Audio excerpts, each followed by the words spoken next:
Gracias por sintonizarte al podcast de la Biblia al desnudo.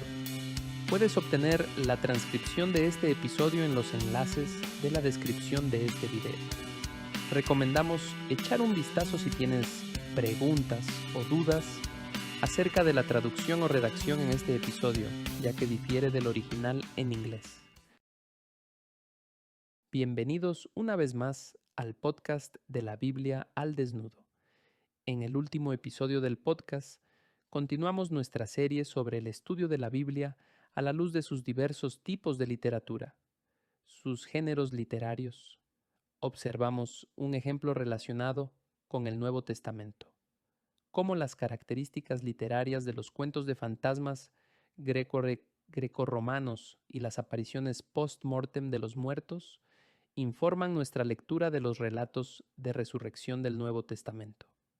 En este episodio nos centraremos en un tipo de literatura que aparece en ambos testamentos, pero que es más familiar en el Nuevo Testamento, la parábola. En términos más básicos, una parábola es una historia corta con dos niveles de significado: un significado literal o superficial de la historia y un significado más abstracto, a menudo un significado teológico cuando se trata del Nuevo Testamento. Por esta razón, es común describir una parábola como una historia donde los elementos de la historia son familiares y coherentes en una narración literal y una interpretación literal, pero donde esos elementos también pueden simbolizar o representar algo bastante diferente en términos literales, pero aún así ser conceptualmente relacionados en términos más abstractos. La conocida parábola de Jesús sobre la oveja perdida es útil para comprender de qué estoy hablando. La narrativa sobre las ovejas perdidas y sin pastor se entiende fácilmente de forma literal, pero resulta que las ovejas representan personas, en este caso, personas sin Jesús, el gran pastor. Las personas y las ovejas son literalmente distintas, pero en el contexto de la parábola están relacionadas conceptualmente o abstractamente. Lo mismo ocurre con el pastor y el mismo Jesús. Los eruditos generalmente reconocen 7 parábolas en el Antiguo Testamento, y son: parábola de Natán a David sobre el pobre y su corderita, segunda de Samuel 12. La mujer de Tecua cuenta una historia sobre sus 2 hijos, segunda de Samuel 14. El profeta de Yahvé, cuya parábola de actuación, él de hecho las actúa, condena al rey Acab, primera de Reyes 20. El cántico de parábola de la viña en Isaías 5. Las águilas y la vid en Ezequiel 17. La leona y sus cachorros en Ezequiel 19. La parábola de la vid también en Ezequiel 19. Pero en su mayor parte la discusión sobre las parábolas está realmente orientada al Nuevo Testamento. Lo que vamos a decir se centrará mucho en el Nuevo Testamento, pero también es aplicable a las parábolas del Antiguo Testamento. La interpretación de las parábolas ha sido objeto de controversia por parte de los estudiosos durante mucho tiempo. Craig Blomberg, profesor del Seminario de Denver, en su libro erudito pero, creo, accesible titulado Interpretando las parábolas, resume el consenso de los principales eruditos del Nuevo Testamento de varias maneras. Entre ellas, escribe: 1. A lo largo de la historia de la Iglesia, la mayoría de los cristianos interpretaron las parábolas como puramente alegorías. 2. La erudición moderna, por otra parte, ha rechazado con razón la interpretación alegórica, según el consenso, en favor de un enfoque que considera que cada parábola plantea solo un punto principal. Tercero, sin embargo, las parábolas, tal como aparecen en los Evangelios, tienen algunos elementos innegablemente alegóricos, pero son las excepciones y no la regla. Cuarta, por lo tanto, las interpretaciones explícitas ocasionales de parábolas en los Evangelios son excepciones adicionales a la práctica habitual de Jesús, y tampoco deben tomarse como normativas. En realidad, Blomberg no se siente nada cómodo con estas conclusiones.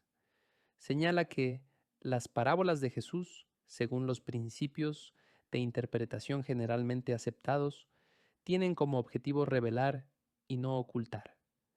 El problema es que Marcos 4, 11, 12 da más o menos la explicación opuesta de por qué Jesús enseñó en parábolas.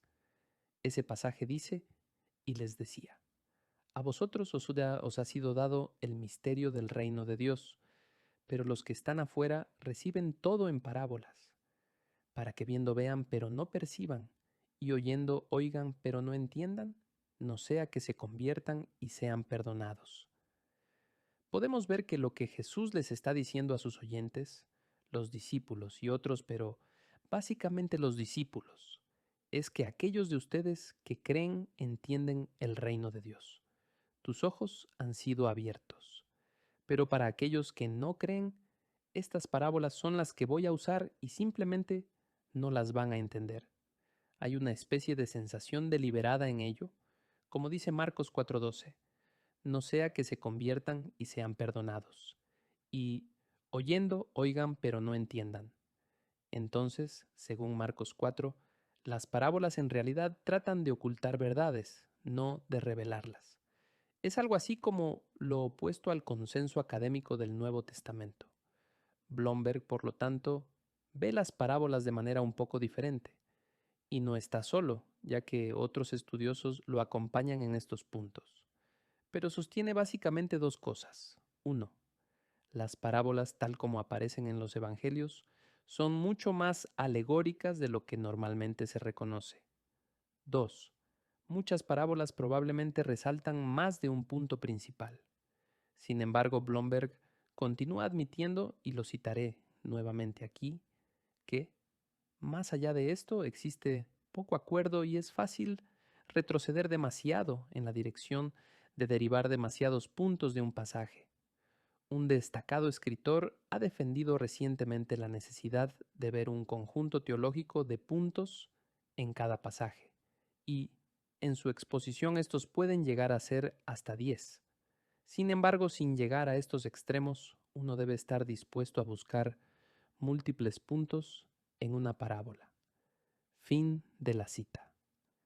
Nota lo que acaba de decir Blomberg.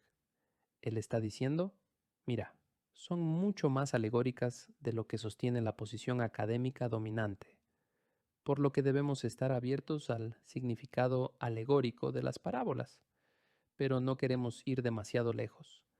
No queremos hacer que todo en la parábola sea alegórico. Si pudiera reafirmar los dos puntos de Blomberg de manera un poco más positiva, lo haría de esta manera. Al abordar una parábola, tenemos que reconocer nuevamente dos cosas.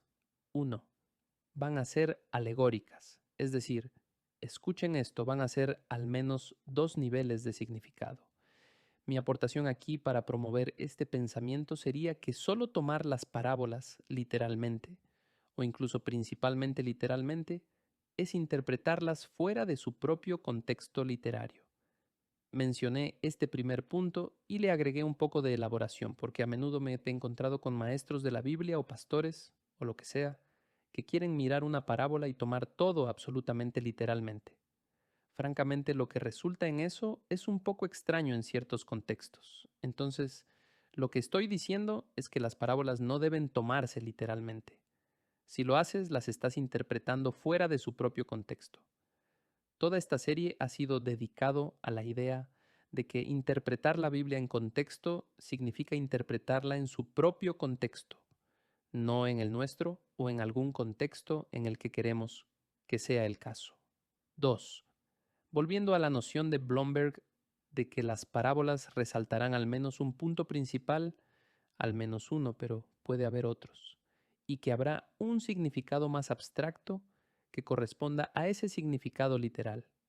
Solo para elaborar un poco más, en el pasaje en el que se encuentra una parábola, a menudo, Jesús nos dice cuál era su pensamiento principal.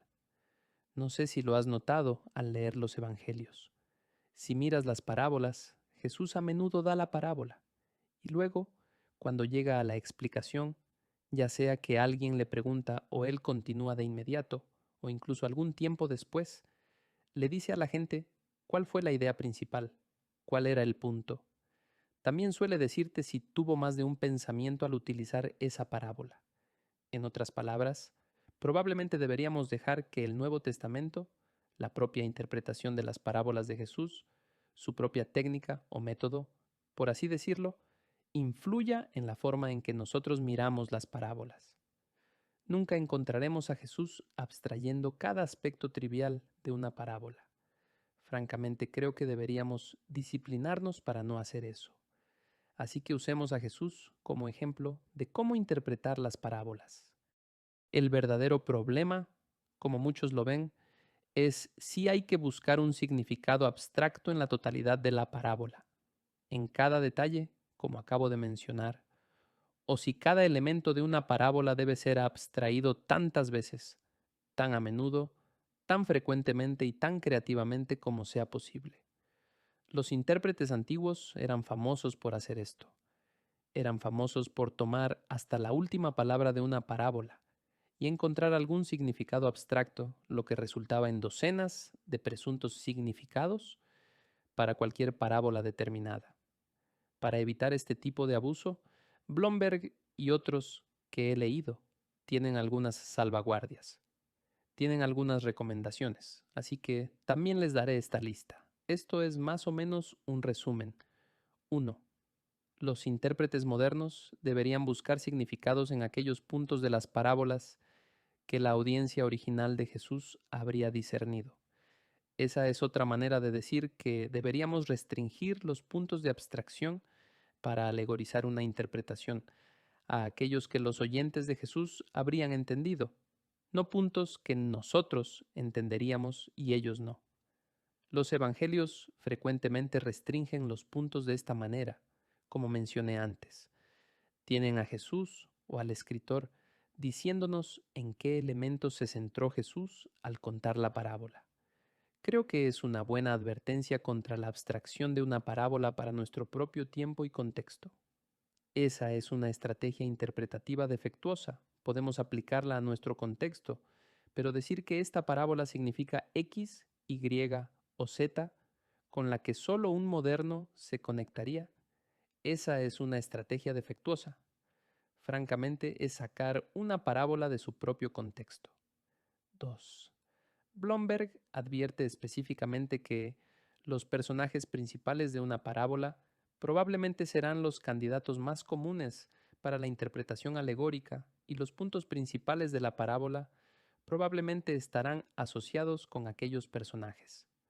Esto es frecuentemente evidente en las parábolas. Si las lees, verás que esto sucede. Es muy común.